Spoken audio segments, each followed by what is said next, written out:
Welcome to day 4 of the Love Your Voice Challenge.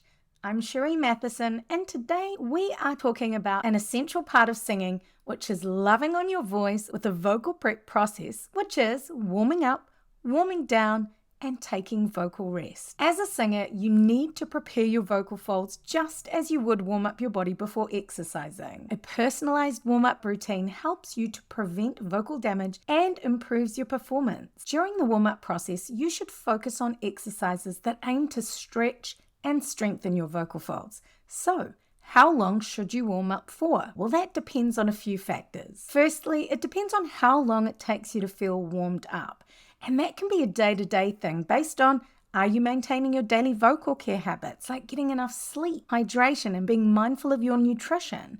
Also, how you're feeling energetically or physically or even hormonally.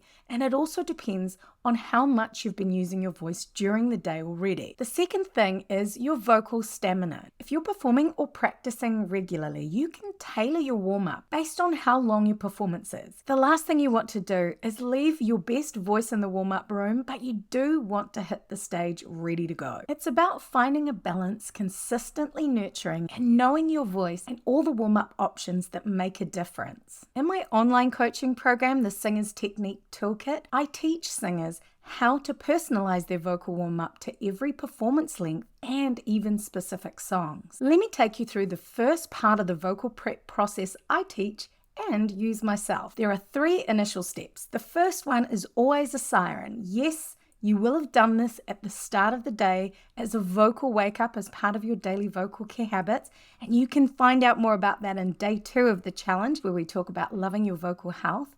But then also before you sing at any point in the day, it's a great way to just check in, especially if you've been speaking a lot, and you can get a gauge on how your voice is doing. That will inform how long or intensive your warm-up needs to be. Then I would recommend singing through the song that you're about to perform. If you've got a number of songs, start with the first one. First, you siren through it. Then you hum through it. Then you lip trill through it. And then you sing through the song at 50%. Then you do one full voice sing through just before you're about to get on stage. Now, if you were singing a 3-minute song, that entire vocal prep process would take you about 12 minutes. And you're going to personalize that time frame based on what you know your voice needs and the workload that you have ahead of you. You can absolutely sing vocalizations like scales to warm up your voice, but I find a great way to personalize it is to sing the songs that you're about to perform or practice. That's going to give you the most specific warm-up that your vocal folds and your larynx need. However, in my Singer's Technique Toolkit online course, I do show additional exercises to warm up your voice, including offer you a few pre-recorded vocalizations that you can use when warming up for technical practices, so when you're focusing on specific singing techniques. You can find out more about my course with the link in the description box below. Now, these next 2 steps are often forgotten by singers, but they can make such a massive difference to how your voice performs.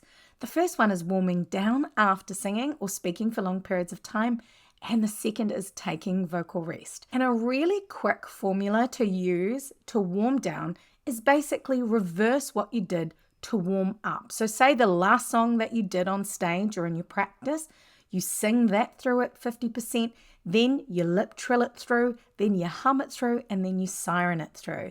You can also do what I call a reverse siren, where you're taking your siren and just going from the top to the bottom, or you can do some really great sobbing exercises to relax your larynx, or do some laryngeal massage. The goal of the vocal warm down is to get your voice back to a comfortable speaking level. And lastly, it's vocal rest. After singing or speaking for long periods of time, it's a great idea to rest your voice. This allows any buildup of lactic acid or swelling on your vocal folds to come back down, and that's totally normal, just like any other muscle on your body after you've worked it quite hard. So if we're using the rest of the body as an analogy, like exercising, your voice needs a rest day as well. But you can do what's called a modified vocal rest, where you just take 15 to 20 minutes after any high voice use. But it's also a great idea to take vocal rest days when you can, if you are a high voice user, like a teacher, a professional singer, a voiceover artist, or anyone who uses their voice as part of their job. Now, this can be hard to do